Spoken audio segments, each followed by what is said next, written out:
Hey, bonjour tout le monde, j'espère que vous allez bien. Bienvenue dans une nouvelle vidéo dédiée à notre pipeline DevOps. On va s'intéresser encore aujourd'hui à notre volet Ansible. Petit à petit, on rentre dans le détail avec Ansible. Ne vous inquiétez pas, tout ce qu'on a fait jusqu'ici, les choses sont pas forcément très clean. Le but, c'est d'être pédagogique plutôt que d'être dans la méthodo. On va rentrer dans la méthodo bientôt, très bientôt même. On va faire encore cette vidéo-là, probablement encore une, et après on va faire vraiment l'assemblage comme on l'avait fait lors des vidéos précédentes. Quand on a pris le Jenkins file, on a assemblé les choses, on a organisé les choses. Au niveau de Ansible, vous allez voir, il y a besoin d'organiser les choses par dépôt GitLab, dépôt Git. Il y a pas mal de petites choses à faire comme ça. Voilà, on va reprendre les choses. Donc où on en était. Donc on a fait déjà beaucoup de choses. On doit être à la 44e ou 43e vidéo, je sais pas très bien. N'hésitez pas à me dire ce que vous en pensez, surtout en commentaire. Parce que voilà, j'essaye d'y mettre vraiment de la pédagogie dans ce volet, dans cette playlist, et je pense que voilà, ça permet d'englober pas mal de choses avec. Alors l'objectif, c'est pas d'être un champion du Ansible, mais plutôt d'avoir les notions minimales pour pouvoir obtenir notre résultat final. C'est ça qui me semble assez important. Donc là aujourd'hui on est toujours dans notre volet Ansible. On s'intéresse aujourd'hui à l'aspect base de données. Donc dans ce volet base de données, qu'est-ce que l'on va faire? On va s'intéresser à la création d'un rôle Postgres. Alors j'ai eu un dilemme, j'ai eu un dilemme. Soit je vous le faisais en live, c'est-à-dire taper les commandes, etc. Soit je l'ai déjà élaboré et je le commande. Alors, je suis un peu une personne qui est plutôt dans le je préfère comprendre qu'apprendre. C'est voilà. Donc du coup, taper de la ligne de commande pour taper de la ligne de commande, je trouve pas ça super fun. Je préfère passer du temps à vous l'expliquer qu'autre chose. Alors aujourd'hui, on va s'intéresser donc à notre rôle Postgres. Donc, si vous vous souvenez par rapport aux vidéos précédentes, le but, la manière dont on organise les choses pour les rôles, donc ce qui est important, c'est notre arborescence. Donc, cette arborescence, elle est très simple.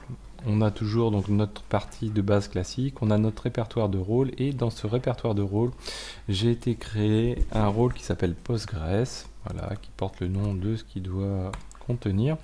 Et ça, je l'ai créé avec Ansible Galaxy Init. Donc je me suis mis dans le rôle, dans le répertoire de rôle, hein, ça c'est important.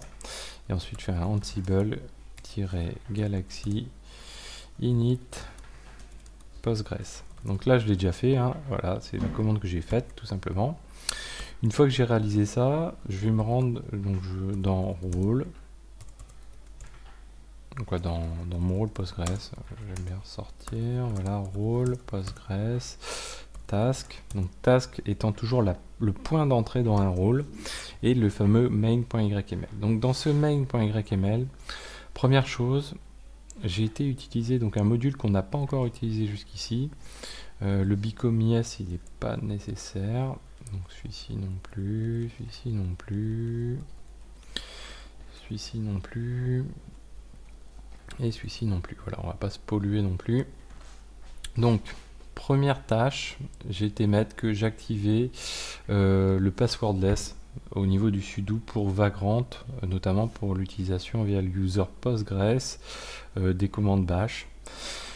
Donc pour ça, qu'est-ce que je fais? J'utilise le module qui s'appelle line-in-file de Ansible. Donc ce module line-in-file de Ansible, vous le retrouvez ici. Alors il est particulier, il permet de faire beaucoup de choses. Il est particulier, on peut bien l'utiliser comme mal l'utiliser, en abuser. Perso, je suis plutôt du genre à utiliser les templates. La plupart du temps, il vaut mieux préférer les templates au line-in-file. Ça, c'est un truc de base. Le line-in-file, c'est quelque chose qui, en termes de gestion d'idempotence, va être plutôt pas terrible, et va apporter, alors c'est difficile à expliquer, va apporter, on va dire, une moins bonne élaboration des rôles au niveau de Ansible. Par rapport à des templates. Par exemple, si vous voulez avoir des fichiers, on va dire, par rapport à des OS différents, Donc on va avoir le choix, parfois quand on a des fichiers de configuration sur deux OS différents, on peut les traiter avec line file, mais on peut les traiter avec du template. Le template est quand même quelque chose de beaucoup plus propre et qui va mieux gérer l'idempotence que le line file. Voilà. Le line file par contre permet de faire des choses très puissantes, c'est-à-dire on va rechercher, donc là vous voyez qu'on utilise une regex, on cherche si on a une valeur en début de ligne du fichier qui s'appelle donc le dest, c'est le fichier qu'on va tester. À l'intérieur de ce fichier, on va tester si on a une ligne qui commence par Vagrant. Et si on n'en a pas, ce qui va se passer, c'est qu'on va faire la modification suivante. On va créer cette ligne en y insérant cet élément-là. On peut aussi, avec line file, insérer avant une ligne, après une ligne. Il y a pas mal de choses. On peut faire des captures pour faire des réinjections dans la ligne qu'on va réinsérer, etc. C'est très très puissant, très très intéressant, hein. Il y a aussi le blocking file qui existe, qui permet de faire la même chose mais avec des blocs plutôt qu'avec des lignes. Voilà, donc il y a des choses très intéressantes. Là, ça s'y prête très bien. D'ailleurs, pour les perfectionnistes, on peut pousser plus loin et faire un test derrière le line in file pour faire un test pour voir si le fichier Sudworth est bien fonctionnel ou pas. Donc la première chose, on fait ça. On utilise le module line in file pour chercher dans le etc Sudworth, et si dans ce Sudworth on a une ligne qui commence par Vagrant ou pas. Si on n'en a pas, on injecte la ligne qui est celle-ci, qui permet en fait à Vagrant de ne pas utiliser de mot de passe quand il va utiliser Postgres. Parce qu'on utilise, donc on va utiliser notre serveur Postgres par la suite. Et tout ça d'ailleurs on le fait sur notre serveur Postgres, hein, que je vous invite à aller voir la vidéo sur l'infrastructure pour mieux comprendre. Ensuite on va installer plusieurs éléments. Là j'ai mis pip, mais c'est pas pip, on installe aussi d'autres éléments. Donc installe pg Postgres and pip. Donc en gros on va installer Postgres à deux bases, puisqu'en fait on veut faire une base de données de type Postgres. Alors moi je l'avais déjà installé auparavant à l'installation avec Vagrant. Vous voyez que le mieux c'est quand même j'aurais dû m'en passer. J'aurais pas dû l'installer avec Vagrant, c'est une erreur. L'idéal c'est que notre pipeline soit complètement indépendant et fasse fi de tout ce qui est installation. En gros, l'idéal c'est d'avoir un OS le plus épuré possible et on arrive, le pipeline déploie tout ce qui est nécessaire. Ça permet d'être vraiment très indépendant du support sur lequel on est. Donc là, derrière, je lui dis, bah écoute, tu m'installes Postgres, tu m'installes pip Python et tu m'installes Postgres Server Dev 11. Alors pip, ça va être pour utiliser bien sûr pip comme son nom l'indique. Je lui dis qu'il faut que tout soit présent, je lui dis que de mettre à jour le cache et je lui dis que le cache est valide pendant 3600 secondes. Pip, pourquoi? Parce que juste après on enchaîne avec une troisième tâche qui nous permet d'installer psychopg2. Pourquoi? Parce que tout simplement Ansible, donc c'est du Python. Et pour qu'Ansible puisse manier, savoir travailler Postgres, eh ben, il lui faut une librairie Python. En l'occurrence, PycoPG2, c'est la librairie qui est quasiment la plus répandue au niveau de Python en termes d'utilisation de Postgres. Et c'est ce qui va permettre à Ansible ensuite de pouvoir faire les deux tâches suivantes qu'on va avoir, c'est-à-dire manipuler les users et les databases. Donc ensuite, on va créer une deuxième tâche.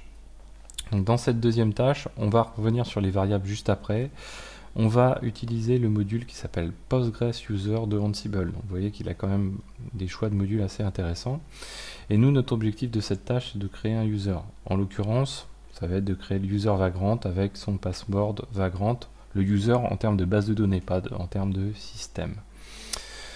Donc pour ça, on va dire que le password est aussi... Donc on va fournir un nom, un password pour le password du user base de données, hein, j'insiste bien, le fait que le password est encrypté, et derrière on va lui passer deux variables qui vont faire partie donc on va récupérer dans une variable principale. Donc là, voilà, ça va être le moment d'aller voir à quoi ressemblent ces variables.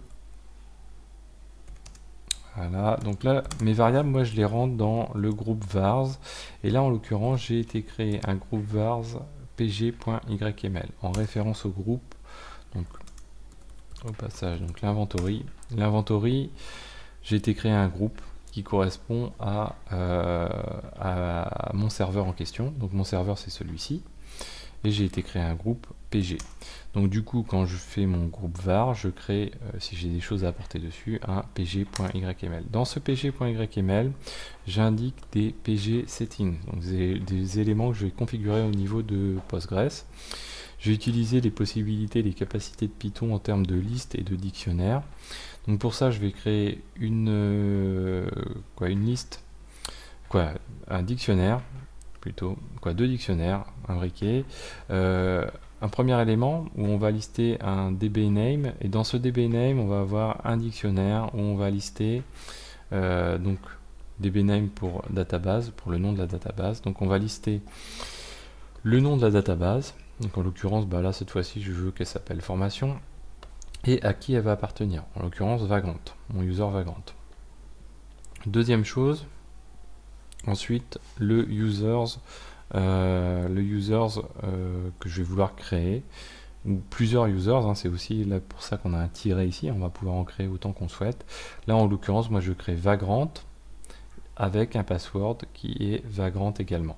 Le password, je vais pas y venir dans les vidéos là qui sont en cours. Je vous invite à aller voir les vidéos dédiées à Ansible ou aussi celles qui sont dédiées à Raspberry.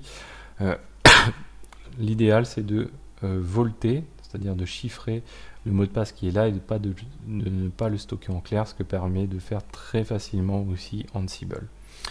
Donc ça, on a donc nos variables. Ce qu'il y a à retenir, c'est qu'on a donc pgsettings.dbName ou .users et ensuite des données. D'accord? Donc données qui est name, owner, name, password. Donc maintenant, je peux revenir à ma task, tout simplement. Donc première chose à faire, je crée l'user avant de créer la database, puisque derrière ma database, je vais dire elle appartient à tel user. Donc là, je dis quand pgsettings.users est défini. Je joue cet élément-là, sinon c'est pas la peine que je joue, puisqu'en fait, il n'a pas été défini. Donc quand cet élément-là existe, ce que je fais un withItem. WithItem, c'est quoi? C'est une boucle for sur cette variable-ci. Donc en fait, autant que je vais avoir d'utilisateurs, autant de fois que je vais jouer l'élément qui va être juste au-dessus. Donc là, en l'occurrence, j'en ai qu'un user, j'ai que l'user Vagrant, mais si j'avais Vagrant, Paul, Pierre, Paul, Jacques, je jouerais ça autant de fois que j'ai Pierre, Paul, Jacques, etc. Et derrière, le withItem me permet de dire, avec cet item-là, donc qui est pgSettingUsers, je récupère donc l'item.name, c'est-à-dire le pgSettingUsers.name et le pgSettingUsers.password. Et ça me permet du coup de créer mes users de cette manière-ci. Ensuite, je fais la même chose, le même principe avec la création d'une database. Cette fois-ci, par contre, j'utilise le module qui s'appelle PostgreSQL _db. Dessus, je fais le même test, c'est-à-dire je fais un when. Donc, je vais tester si cette variable-là est définie, c'est-à-dire le pgsettings.dbName. Si elle est définie, du coup, je vais récupérer le withItems, donc le pgSettingsDBName. Si j'en ai plusieurs, du coup, ça va être le même principe. Si j'ai plusieurs databases, je vais jouer cet élément-là en boucle. Et pour chaque fois que je vais avoir un élément, je vais récupérer le nom, donc l'item.name et l'item.owner, c'est-à-dire pgsettings.dbName.name ou pgsettings.dbName.owner. Et là, je joue cet élément-là. Voilà. Ensuite, qu'on reboucle un petit peu avec tout ce que je viens de vous présenter. Donc là, on a fait à peu près ce qu'il fallait. Petite particularité, en fait, quand on utilise Postgres, que je revienne ici.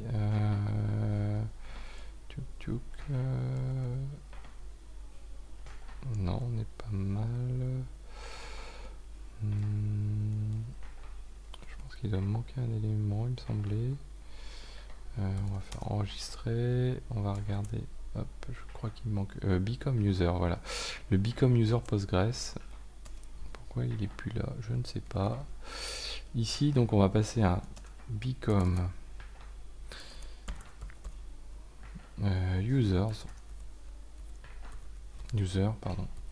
Postgres, et la même chose pour le create database.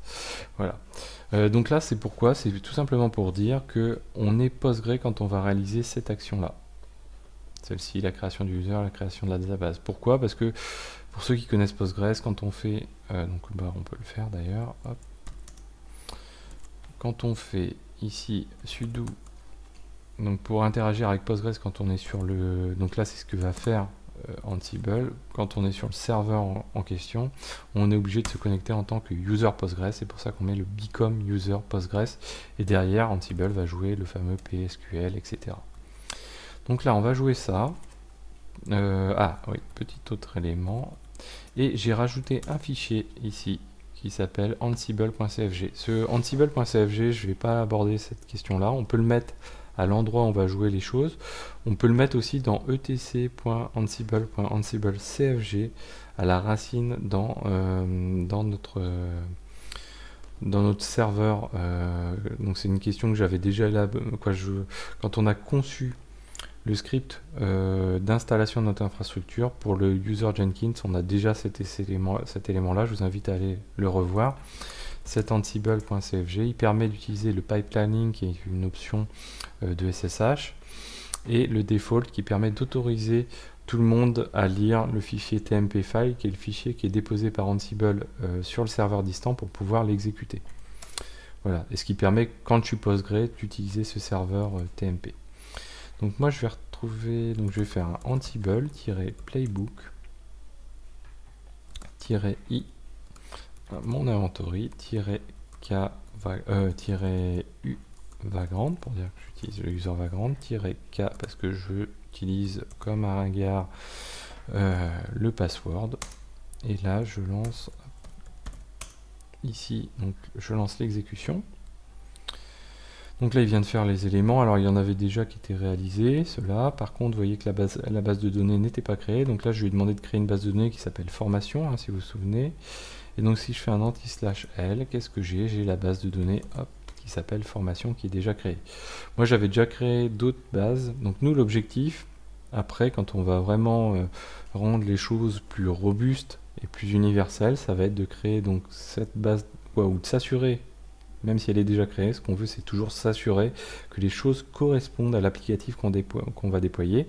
Notre applicatif, nous, pour chaque environnement, il va avoir besoin soit de dev, d'une base de données de dev, de stage ou de prod, et ça on va s'assurer de cet élément là, grâce notamment à une bonne utilisation des variables des groupes var, tout simplement, des variables qui correspondent à chaque environnement. Voilà, donc j'espère que cette vidéo vous a plu. N'hésitez pas à en parler autour de vous, n'hésitez pas à la partager, n'hésitez pas aussi à commenter, mettre des pouces bleus, n'oubliez pas le Tipeee, et je vous dis à très bientôt sur Xavki.